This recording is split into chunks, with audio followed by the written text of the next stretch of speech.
Salut la compagnie, on se retrouve aujourd'hui pour parler de l'épisode 12 de Tengoku Daimakyu, qui est sans doute un des épisodes d'anime que j'ai vu qui m'a le plus perturbé de toute ma vie, parce que cette fin d'épisode avec Haru, elle est malaisante, mais malaisante volontairement. C'est pas malaisante genre le mec a raté ce qu'il avait à faire, enfin le mangaka a raté ce qu'il avait à faire, c'est vraiment malaisante dans le but que oui, on est là pour te mettre mal à l'aise devant cette scène qui est abominable, franchement, c'est une agression sexuelle horrible, mais ça on y reviendra après, on va déjà commencer, on va prendre les choses chronologiquement, et par ordre entre guillemets de localisation, donc on va d'abord parler de ce qui se passe du côté de l'école, parce que je trouve que tout ça c'est encore bizarre, il y a tellement de mystères autour de cette école, genre là, les robots en fait, t'as l'impression que l'IA qui dirige cette école, enfin l'IA qui s'occupe d'un peu de tout dans l'école, elle a décidé de se verrouiller.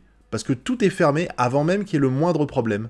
Tout est verrouillé. Alors peut-être qu'à l'extérieur il y a des soucis et que du coup, à cause de ça, l'IA verrouille l'école, je ne sais pas, mais en tout cas, ils ne peuvent plus ouvrir aucune porte, ni rien du tout. Et surtout, ce qui me perturbe beaucoup, c'est que t'as les gamins qui crient « Danger, danger, danger », comme des robots. Pourquoi ils font ça? Qu'est-ce qui s'est passé dans leur petite tête pour qu'ils décident de tous en même temps dire danger en regardant le ciel? Et comme par hasard, ils regardent le ciel en disant danger, et qu'est-ce qui se passe? Le danger vient du ciel, puisqu'il y a un truc qui tombe là, qui appelle à un moment donné, c'est le médecin, il appelle ça l'Amenuboko, je crois, un truc comme ça, la lance céleste.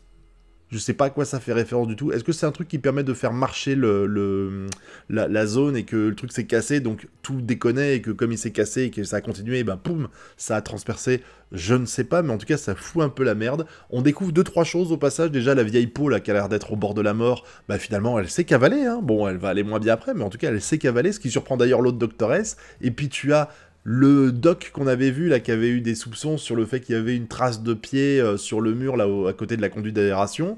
Là, il a les deux bébés.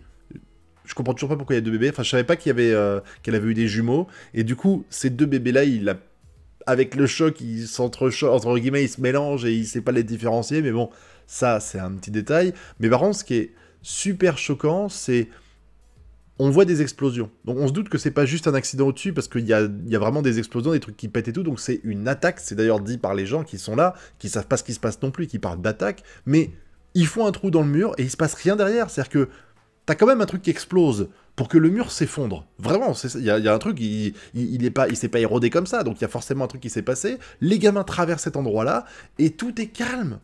C'est une forêt gentille, on voit les insectes autour, il y a aucun problème. Comment ça se fait? Pourquoi? Si c'est vraiment une attaque, il devrait y avoir des soldats qui se battent ou autre. Et puis s'ils cassent l'intérieur, c'est pour y pénétrer. Tu t'amuses pas à péter un bâtiment si c'est pour le laisser là, à moins que ce soit une balle. Enfin, une balle. C'est quand même un obus perdu, on va dire. Donc j'avoue que je suis un peu perturbé par tout ça. Bon, j'aime bien par contre la réaction de la gamine, qui est là à faire « Oh mon dieu, le toit est super haut », parce qu'en fait, bah, ils sont jamais sortis de chez eux. Mais ça m'intrigue beaucoup pour la suite de l'aventure, cette partie-là, parce que on a toujours été un peu paumé par les mystères qui sont dits à propos de cet endroit-là. Là, visiblement, l'autre côté, avec Haru et le gamin, ils cherchent paradis. Eux, ils sont sur paradis et ils cherchent à sortir. En tout cas, là, ils vont en profiter pour sortir. Je pense pas qu'ils vont rentrer. Ils vont peut-être essayer d'aller un peu plus loin, même s'il y a une grille qui les empêche.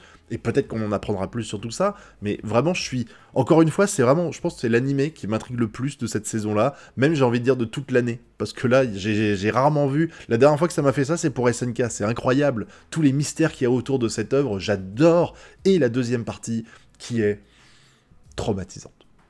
Traumatisante, on peut le dire, parce que là, les deux gamins, ils vont se retrouver dans une ville, visiblement, les humains se sont retrouvés pour essayer de reconstruire un petit peu, il y a même un ministère de la reconstruction, bon, tu vois que c'est pas non plus la panacée, mais ça a l'air d'évoluer de façon positive dans leur coin, et en montrant une photo, on se rend compte que les gens du ministère connaissent Robin, une personne assez célèbre de ce que je vois là, parce que pour que le troufion qui est à la caisse sache qui c'est que c'est pas Joe le rigolo, et du coup, il dit, bah voilà, on va te le présenter, plus ou moins c'est comme ça que ça se passe, et elle va le voir tout seul, parce que le gamin respecte un petit peu trop, enfin un petit peu, pas trop, mais je veux dire, il est très respectueux, il veut que, comme elle, c'est vraiment un ami d'enfance, et il se dit, bah vas-y, vous avez profité des retrouvailles, lui, il va profiter pour grailler, hein, il est tranquille, et quand elle va le retrouver, il y a deux, trois trucs qui m'ont dérangé. Avant qu'on arrive à la scène un petit peu frauduleuse, c'est que, quand il va parler du fait que il y a l'ami du doc,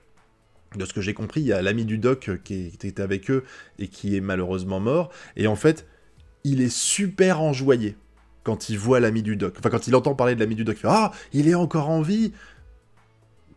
Ça me perturbe, enfin, ça me dérange parce que il devrait savoir où il est, Robin. Donc, il devrait pas être paumé au milieu de nulle part avec un plan qui indiquait pas la bonne direction, si vous vous rappelez, ce gars-là. Donc, c'est un peu chelou, ça. Et en plus de ça, il y a un autre truc qui me perturbe, c'est que il a vécu 2 ans avec le pote du doc. Non, pour moi, c'est le doc qui est là. C'est si on a réussi, si le doc a réussi à implanter le cerveau d'Haru dans le corps de sa sœur, pourquoi le doc, il aurait pas été capable d'implanter son cerveau dans le corps de Robin? Voilà, donc pour moi, la façon dont il est hyper joyeux à l'idée de revoir le pote du doc fait que c'est pas la véritable histoire, le truc du ouais, on a vécu 2 ans ensemble et tout, j'y crois pas une seconde, vraiment pas une seconde. Je me dis que encore une fois, ça fait partie de son expérience de faire ça, et justement, la suite va pas me donner raison, mais en tout cas me dire que ma piste de réflexion, elle a du sens, parce que après, bon bah ils vont répondre, ils vont discuter un peu ensemble, même si je trouve que là, si c'est vraiment le doc qui est là-dedans, il joue bien le rôle de Robin, parce qu'il parle un petit peu de ce qui s'est passé et tout, il demande des nouvelles de telle ou telle personne, voilà, mais quand il va y avoir le coup du bain, et que quand elle va revenir, elle a pu ses habits dans la salle de bain, et que le mec il l'attend en mode viens dans la chambre toute nue, c'est pas grave. Je veux dire, ça sent le traquenard à 1 milliard de pourcents, et du coup, ben, elle va rentrer, il va l'attacher, et là il va. On va pas utiliser les termes sur YouTube hein, pour pas avoir de problème, mais il va l'agresser, on va dire, et il va le faire pas juste de façon genre j'ai envie de me vider les bourses. Il va le faire pour la blesser psychologiquement. T'as presque l'impression que ça l'intéresse plus de faire un choc psychologique à Haru que véritablement se soulager sexuellement. Parce que il va dire alors je touche le corps de qui, regarde ce que je vais faire à ta sœur, regarde dans le miroir et tout. Bon après il est peut-être ultra sadique, je ne sais pas. Mais soit Robin a changé énormément en 5 ans, ce qui est tout à fait possible, soit c'est Doc qui est dans son corps. Parce qu'il parle même de faire une expérience. Donc en fait il continue. Si c'est lui, il continue son expérience en agressant sexuellement la jeune fille qu'il a connue à l'époque, dont l'esprit est celui de son frère. Et cette scène-là, mais la façon dont c'est tourné, je sais pas comment c'est fait dans le manga, parce que je l'ai pas regardé, mais je trouve que c'est... Alors, si je dis que c'est magnifique, vous allez me traiter de pervers, mais c'est juste que je trouve que c'est super bien fait, parce que ça te met véritablement mal à l'aise. On le voit dans le miroir, il imagine 2 secondes son propre corps, mais finalement il voit le corps de sa sœur, après il va reposer des questions, il va regarde ce que je fais à ta sœur, on va voir juste 2 secondes d'extrait où il y a l'agression. Pas besoin de plus, hein, honnêtement, j'aime pas trop les trucs à la Game of Thrones où on passe 10 minutes à montrer des gens qui baissent, ça m'intéresse pas, donc on montre juste, histoire de dire, ça y est, elle s'est fait, voilà.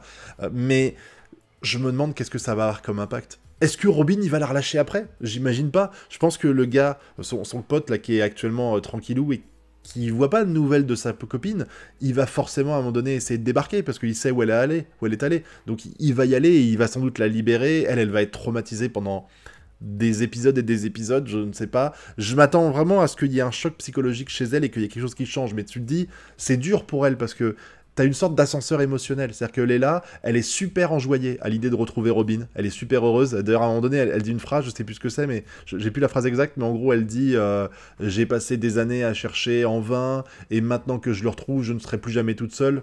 Elle dit un truc comme ça, bon ça se fait pas pour l'autre qui est avec lui, même si normalement il est là temporairement, et tu dis qu'en fait elle a placé tous ses espoirs et ses rêves pour retrouver Robin, et le doc pour avoir des réponses, et Robin pour ne plus être toute seule, et finalement, ben...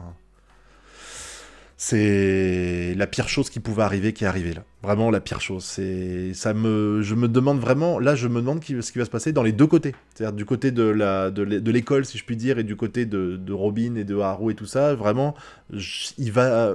C'était trop beau pour être vrai, en fait, le truc du ministère de la Reconstruction et tout, donc ça va forcément mal se passer. Et puis du côté de l'école, on va sans doute avoir des révélations de ouf. Donc j'ai vraiment hâte d'être à l'épisode prochain, hein, parce que celui-là, je l'ai trouvé incroyable, comme toujours avec les épisodes de Tengoku Daimaku. Pour moi, c'est l'animé de cette saison. J'ai adoré, pour l'instant, c'est l'animé de l'année. On verra s'il y en a d'autres. En tout cas, la découverte de l'année, je précise quand même, parce que les gens vont être assez tiqués en commentaire. Mais j'ai adoré ça. Et j'attends, parce que là, j'ai donné des pistes sur mon avis, que ce soit sur l'école ou sur Haru.